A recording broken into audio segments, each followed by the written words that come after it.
Diary, hello. It is the 27th of November 2022 and this is a simple video about iPhone protection. Now I'm going to talk to you about protecting your iPhone whilst you're out on a race, but I think the video has applications kind of slightly wider than that. So on the right hand side you'll see my almost brand new iPhone 14 Pro. Now the thing about the iPhone 14 Pro is that it costs a flipping fortune, and in particular this phone cost me over £1,000, which is for me a lot of money. Involved saving up for the iPhone, and the last thing I want to do is get this phone damaged. So of course for me you'd be absolutely nuts to not have a phone in a case, because whilst the phone looks so much better without the case, with its lovely polished metal edges, the chances of it remaining in such good condition for any period of time, in my hands at least, would be slim. So it's got a Spigen, a very, very thin Spigen case, and the point of this video is how would I protect my iPhone during a running race? Or let's say it's an ultra race where we might be running for a significant amount of time. And the answer is that there's a two-stage protection mechanism. So for everyday use, I've decided to install the glass Spigen Optic. And all this is, it's a piece of plastic here, which adhesively sits over the three lenses. So there's got some glass bits here, but this sits with some stick underneath there.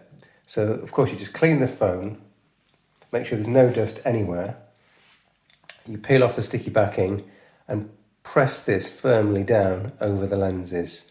You put the case on, and then you should have something that's pretty well protected. So there's obviously a screen protector on the front, and on the back we've got the Spigen case. And now, instead of these three lenses being stuck out and unprotected, they are protected with this Spigen Optic. So that's the first protection mechanism, and the one that I'm going to be using on a daily basis.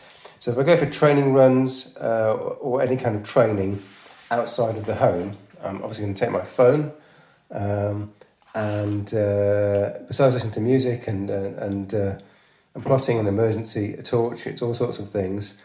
It's going to be well protected by these two case points. So that's the first point to notice. But if I'm actually going to do a race, I've decided to actually invest, or shall we say invest, go for a waterproof case.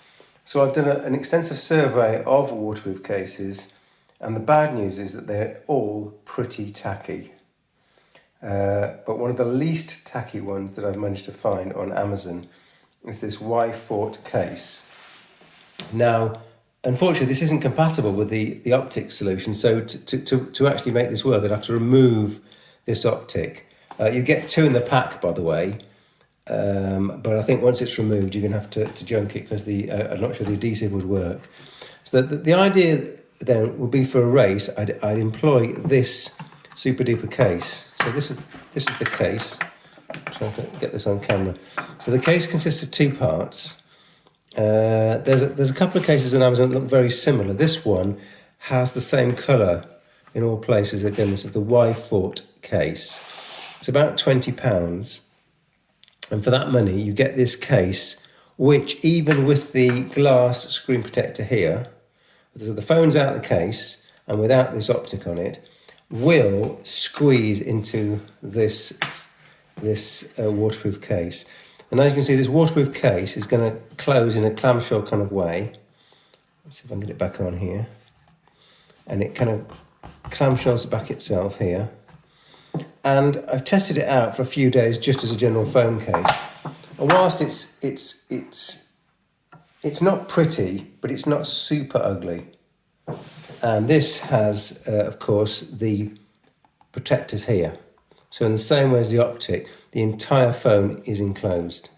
The only thing I would say is that there's a rubber mechanism here to block off the charging port and make that sealed. I found that only with a genuine iPhone cable could I actually get in, because the phone is now sitting inside here, and my other non-Apple lightning cables don't charge. So you have to use an original Apple cable and that will fit. Also, the sound does get through here, but there are various blocks here to try and stop water ingressing into the phone as well. So there's the two-part strategy. So for a race, I'd remove the case, I'd remove the Optik, and I'd use this case for the duration of the race. And I believe that would keep my phone pretty secure under any kind of condition.